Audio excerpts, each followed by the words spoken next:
After Musharraf had come to power in a military coup in 1999, many of us in Pakistan hoped he might bring a new lease of life to our country, following years of unstable and corrupt civilian governments. Nawaz Sharif's plans to award himself dictatorial powers under the 15th Amendment were a genuine threat to any hope of establishing a proper democracy in Pakistan. Thank God we are saved, I thought at the time, as Musharraf promised, to hold fresh elections, introduce genuine democracy, and clean up corruption. Initially, sincerity oozed out of him. Yet, even at my first encounter with him, in a secret meeting a few months after the coup, the alarm bells should have rung. I should have realized then and there that the general had no vision and no understanding of the importance of the rule of law. He had already issued his first Provisional Constitutional Order, PCO, and thrown a few judges out, but he had left two of the most corrupt judges in place. So I took the opportunity to ask him why he hadn't cleaned up the judiciary properly. Surely, I said, if his main concern was good governance and curbing corruption, this was the first thing he had to do. Because only a strong, independent judicial system can act as a check and balance on an executive. All of the worst instances of corruption in developing countries come from politicians having too much power. The reason they get away with it is because the judiciary is always subservient to the executive, or is in fact an extension of the executive. Imran Musharraf said, if we touch the judiciary, we'll become pariahs for the international community. Of course, he'd already done this himself. As it was, he should have worried about fixing Pakistan first and then worried about the rest of the world. If the people of Pakistan had been behind him, he could have handled the world. As he was to find out 7 years later, when he did remove the Chief Justice, even the backing of the world's only superpower could not keep him in power when the people of Pakistan turned against him. The same thing happened to the Shah of Iran, and more recently, Hosni Mubarak in Egypt, and Zine El Abidine Ben Ali in Tunisia.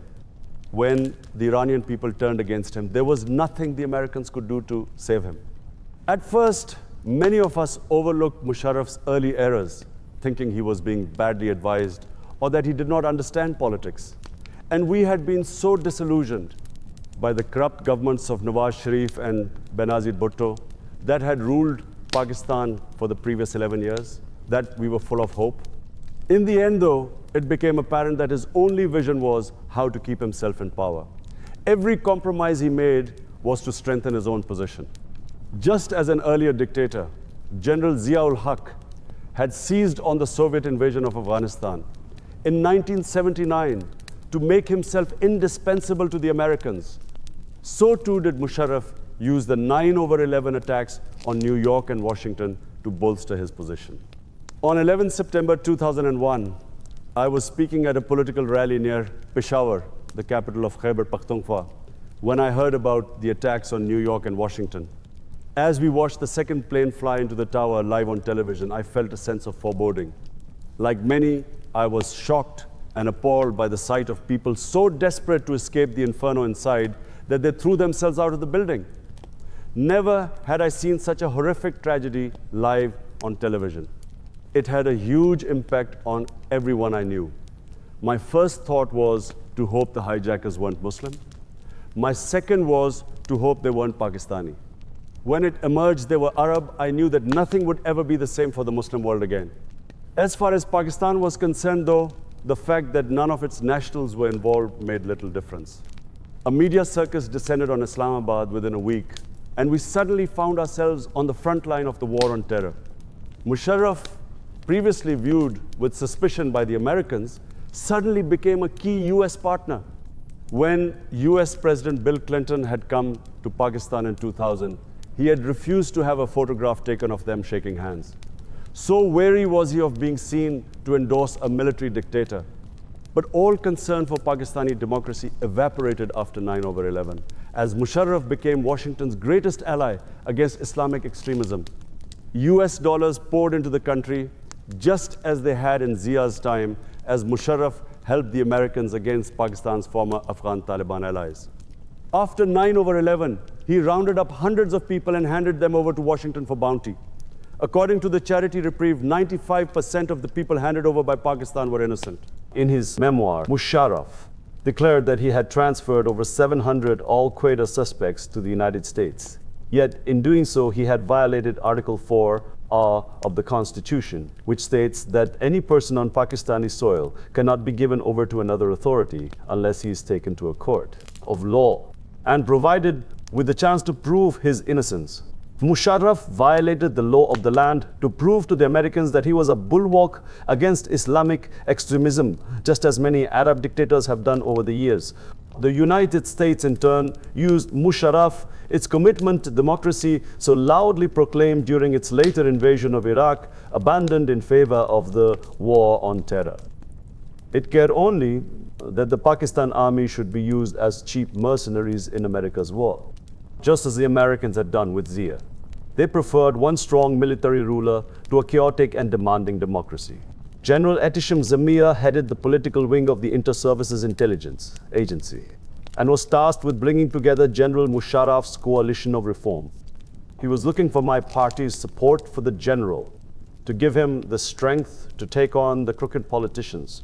After the referendum in spring 2002, designed to give legitimacy to Musharraf's presidency, we met again and he told me of the Grand National Alliance, and that's when the alarm bells started ringing. Samir gave me the LSI's assessment of how many seats each party could get in the autumn elections. I asked about the plans to get rid of the corrupt politicians, and he told me about the reality that it was unfortunate, but the people of Pakistan voted for crooks.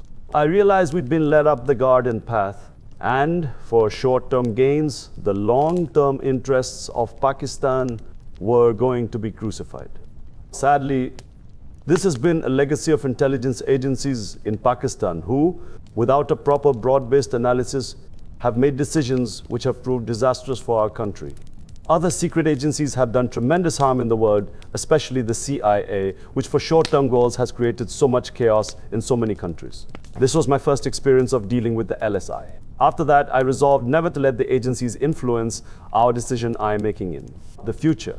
I met Musharraf for the fifth and final time on 23 July 2002, when he invited me to President House in Islamabad. I was hoping to change his mind about making this coalition of crooks. It was then I realized how much those of us who had supported him initially had been fooled by his promises to clean up the political system. Also present were Musharraf's spokesman and national security advisor, along with the head of the ISI. And the meeting was friendly enough at the start, as he told me he wanted me to join his coalition. He claimed that he had always thought that I was the only clean politician in the country. When he told me who the politicians were in his coalition of reform, I was shocked. Some of these politicians were considered the epitome of corruption in the country, and I told Musharraf that joining them would lose me all credibility, since my main platform was anti-corruption. Musharraf said that if I didn't join him, I would lose. I told him I would rather lose than discredit myself. Benazir and Sharif had been personal friends before they joined politics. The only reason I opposed them was because of their corruption. They did at least have a vote bank though, whereas some of the politicians in Musharraf's so-called coalition of reform that he wanted me to join were both crooked and without a vote bank. I warned him that if he insisted on associating himself with these corrupt politicians, then Benazir and Sharif would benefit. People by this point were sick of their corruption. But if Musharraf went ahead with his coalition of the crooked, the voters would reason that all the main parties were corrupt anyway, leveling the field again for Benazir and Sharif. Unfortunately, people in Pakistan vote for crooks, he said, repeating the phrase I'd heard before, telling me that I was too idealistic and to be pragmatic. I told him that he should have put in place a strong judiciary, an independent election commission, a credible National Accountability Bureau, and then held free and fair polls. If you had done all that, I said, you'd be the biggest name in Pakistan after Jinnah. He said there was a risk involved. It was then that it occurred to me he meant a risk for himself, as opposed to for Pakistan. He could not comprehend the potential damage to the country from his alliance with corrupt politicians. It dawned on me that he had a naive belief that as long as he was in power, he could control anything. He'd no idea about the mess he was creating. Up till then, I had assumed Musharraf was being misadvised by his close aide Tariq Aziz, but now I realized that rather than helping him form some kind of political vision, advisors like Aziz were simply counseling him on how to stay in power. That was my last meeting with Musharraf, and from then onwards our paths diverged. By not joining Musharraf, my party fell between two stools. Because we had previously been seen to be close to him, we were not considered an opposition party. But now we were firmly out of the establishment-backed coalition. Consequently, a lot of potentially good candidates abandoned us. The ones that were left were turned on by the ISI. Its agents either threatened the Tehreek-e-Insaf candidates or cajoled or lured them into Musharraf's PML. Coup, the Pakistan Muslim League, a breakaway from Sharif's party, distinguished by the Quaid, short for Quaid-e-Azam. Oh, great. Leader, the title given to Jinnah. Some candidates gave up altogether, telling me they could not fight the ISI. They said they would be wasting their money. Cash is essential for political candidates in Pakistan, who can spend a minimum of 10 million rupees in rural constituencies. No politician in the country's history up till then had ever beaten the establishment. From October 2002 onwards, my party went through the most difficult period of its existence. Although following the 1997 election rout, things had been extremely tough. It was after the elections in 2002 that we went through our toughest phase. Having just one seat and with the entire party in disarray, it became a question of survival, just keeping our heads above water. I have no doubt that had I not won my seat against all odds, because the entire government machinery was working against me, it would have been all over for my party. I won with a 5,000 vote margin, a record to that point for the constituency. Having that one seat meant I could just keep the party alive, but it was hard as barely 20 of the top leadership were active, and even they were difficult to keep motivated. Others either left the party or became dormant. One positive of this difficult period was that I realized who were my real team. It's only in a crisis that you know the worth of those around you. The other, who was a great support through these tough times, was Rashid Khan. It took me a year to clear the debts the party had incurred during the elections. We moved out of our big central office in Islamabad and shifted the office into my parliamentary lodge given to me as Member of Parliament. I cleared our last remaining debts in an unusual way. I was with my family in England, and my brother-in-law, Ben Goldsmith, kept asking me about what would happen in an England versus South Africa test match. I discovered his interest came from his spread betting on the game. I decided to watch the match and learned he'd already lost about 10,000 on the game. So I told him that in order to give him tips, I would have to watch the match, and that every pound he made after recovering the 10,000 he'd lost would go towards clearing my party's debt. I have never gambled in my life and have never understood its attraction. But now, for the sake of clearing my party's debts, I watched the test match with Ben for the next 2 days, telling him what to do and when. Not only did he clear his debt, but we made enough money to clear my party's debt as well. At one point, the bookie asked, "Mr. Goldsmith, you don't happen to be sitting with your brother-in-law, do you?" For the next few months, the party had to be run on a shoestring budget. No one donates to losers. For the next 3.5 years, the party fought for its life. The one thing that saved us was independent television. From 2004 onwards, I had access to the TV current affairs programs, and I took clear stands on various issues, especially on the war on terror, which I always felt was a disaster for Pakistan while it enriched the elite. And from March 2007 onwards, standing with the Chief Justice in his struggle against the president, in my view, Musharraf really started to go downhill after the 2002 elections. He had tried to split the opposition to guarantee victory for his own party, the PML, by encouraging the Mutahida Majlis-e-Amal, MMM, a coalition of religious parties. But his plans backfired when almost the entire Pashtun belt voted for the Milama in protest against the US bombardment of Afghanistan.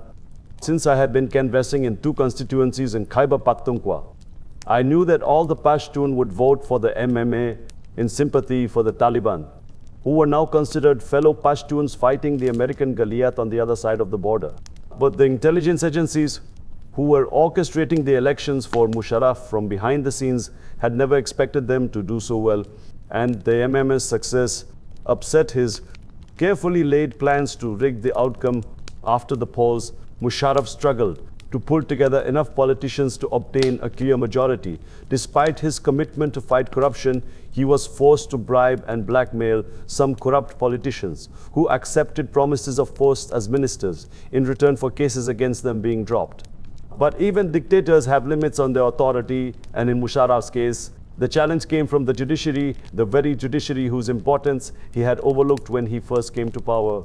In late 2006, Chief Justice Iftikhar Chaudhry had embarrassed the government by reversing a high-profile decision to privatize Pakistan's steel mills, and Musharraf began to think he was becoming too independent. The Chief Justice had also initiated investigations into the forced disappearances of people believed to have been detained without due process by the Pakistani military and intelligence services as part of their contribution to the war on terror. Worried that Chaudhry would refuse to allow him to flout the constitution by contesting presidential elections due that year while remaining head of the army, Musharraf suspended him on 9 March 2007 on allegations of abuse of office and nepotism. He had not, however, anticipated the strength of the popular reaction. A move that might have been carried out quietly in Zia's day, when the only TV channel was the government-owned one, was now loudly broadcast by the independent television media. Ironically, Musharraf had, during his regime, encouraged the boom in commercial television channels. And initially, he was the chief beneficiary as he came across well on television compared to the discredited politicians. A more active media was not to his advantage, though, once his popularity started to wane. Developing countries persist because the governments are not held to account by a judicial system. Corrupt politicians cannot afford to allow an independent judiciary. In Pakistan, every military dictator has subjugated the judiciary. Sadly, even the democratic governments have never allowed an independent judiciary to flourish, from Bhutto through his daughter Benazir to Sharif, whose senior party members physically attacked the Supreme Court. There are currently 15 injunctions from the Supreme Court, including those dealing with corruption, being defied by Zardari's government. Musharraf now tried to crack down on the judiciary as protests against his treatment of Chaudhry spread like wildfire. The Chief Justice refused to stand down, and the media and opposition parties, my party being in the forefront, leapt to his defense as our country's lawyers took to the streets for the first time. A constitutional crisis threatened as the wave of public sympathy for the lawyers' movement stoked calls for an end to Musharraf's 7.5-year military rule. This was a defining moment. The Chief Justice was supposed to uphold not only the rights of individual Pakistanis, but also those of the country's institutions and the Constitution. If the state could not even protect his rights, how could it protect the rights of the most vulnerable sections of society? The lawyers' movement was a significant development for Pakistan, offering hope of a plank of civil society activism that did not represent any particular religious or political group. The way in which the surge in independent media had sharpened political consciousness in Pakistan was consistently underestimated by Musharraf and later by Sharif and Benazir. After years of oldies tape television, PTV, there was now a plethora of current affairs programs and chat shows to fuel debate about the state of the nation. My party was the greatest beneficiary, enjoying an upsurge in popularity thanks to the greater visibility the media provided and the way in which it was highlighting some of the issues we stood for. One of my party's main demands, when I had founded it in 1996, was for an independent judicial system, and for years ours was a cry in the wilderness. The one most powerful name behind the entire lawyers' movement backing the Chief Justice was a founder member of Tehreek-e-Insaf, Hamid Khan. While he controlled the lawyers' movement from behind the scenes, I was able to mobilize my party and the politicians behind the Chief Justice. The first press conference was held in conjunction with Qasi Hussain Ahmad, then the head of Jamaat-e-Islami. Chaudhry set off on a tour of courts and lawyers' associations around the country, drawing huge crowds of people who tossed rose petals at his cavalcade and called out anti-Musharraf slogans. On 8 May, along with my party members, I spent the night outside Lahore's Daba Shrine, built in the 11th century, waiting to welcome Chaudhry to the city. He was supposed to have arrived by early evening, but had been waylaid on the Grand Trunk Road from Islamabad by crowds of well-wishers waiting at the roadside to greet him. So he did not make it to Lahore till about 7 a.m. All-night streams of people from Lahore's old city kept coming up to me to talk about what was happening. It was then that I realized something quite incredible was taking place in Pakistan. There was a general awakening of the public for the first time since I had entered politics. As the sun came up, a man shouted from the distance, "Imran Sahib, a new dawn is rising." I'll never forget that. Pakistan had changed. The strength of support for Chaudhry panicked Musharraf. which showed a few days later in his handling of the Chief Justice's trip to Karachi. Chaudhry was due to address the lawyers of the Sindh High Court Bar Association, but his visit turned ugly. At least 39 people died and more than 100 were injured after the Mutahida Qawmi movement, MQM, allies of Musharraf, attacked Chaudhry's supporters. The MQM, initially founded to represent the interests of the descendants of the Muhajirs, immigrants who came from India in the bloody tumult of partition, now essentially operates like a terrorist organization. Karachi is their stronghold. MQM gunmen fired straight into a procession of political parties heading to the airport to receive the Chief Justice. In the studio, we watched real-time footage of people bearing MQM flags and firing into the crowds with Kalashnikovs. But the television anchors were so petrified of stating the obvious that these were MQM supporters that they kept referring to them as militants. The Secretary General of my party, Arif Alvi, called me on my mobile to tell me that he and other party members who were there to demonstrate in support of Chaudhry were under attack by the MQM gunmen. Said the police and the paramilitary Pakistan Rangers just stood by and watched the mayhem. Amongst those injured were 10 of my party members. Luckily, all survived. While once upon a time in Pakistan, the public would have been shielded from an event like this, now it was all broadcast on television. Human Rights Watch slammed the government for arresting opposition activists in the run-up to Chaudhry's visit. It suggested it had deliberately sought to foment violence in Karachi and failed to rein in the unrest, whether through incompetence or complicity. Musharraf's liberal credentials were in tatters. Furious, I decided to try and get the MQM leader, Altaf Hussain, charged in London, where he has lived in self-imposed exile since 1992 because of assassination threats. It was impossible to have him tried in Pakistan. People are too terrified of the party to testify. When there was a hearing into the violence in Karachi, proceedings were disrupted by crowds of MQM supporters and it was postponed indefinitely. I gave Scotland Yard a file on Hussain, but witnesses were too cowed to come forward even in London. Then Musharraf and later his successor Ali Zardari denied the British police permission to come to Pakistan to interview witnesses. By 16 July, Musharraf was forced by public pressure to reinstate Chaudhry. But the general was now badly weakened. He tried to recover some ground by reaching a deal brokered by George W. Bush's administration with Benazir Bhutto. Having fled the country in 1999 to avoid corruption charges, she was allowed to return to Pakistan to contest elections. In return for her agreeing to share power with Musharraf with her as Prime Minister and him as President, he introduced the National Reconciliation Ordinance, or this meant all corruption cases against her and her husband, Asif Ali Zardari, were dropped. This was made out to be something like South Africa's Truth and Reconciliation Initiative, but it was in a completely different context to post-apartheid South Africa, where it had been a question of bringing two communities together. More importantly, there was no truth. None of those people ever admitted to corruption, including Zardari. They thought by using the word reconciliation they'd be exonerated, as if this was all about political victimization. All the billions lost to corruption were waved aside by this ordinance, which later was annulled by the Supreme Court as being against the law of the land. This ordinance would come to have disastrous consequences for Pakistan. Now we have many criminals sitting in many key positions today. Corruption would turn to plunder. Yet still Musharraf remained weak, and still he remained threatened by the judiciary, who could potentially wreck his plans to get himself re-elected as president. The deal signed with Benazir, at the time one of the country's most popular politicians, gave him the political space to make his next move. In October, he won the presidential polls, but controversy over his eligibility to stand rumbled on.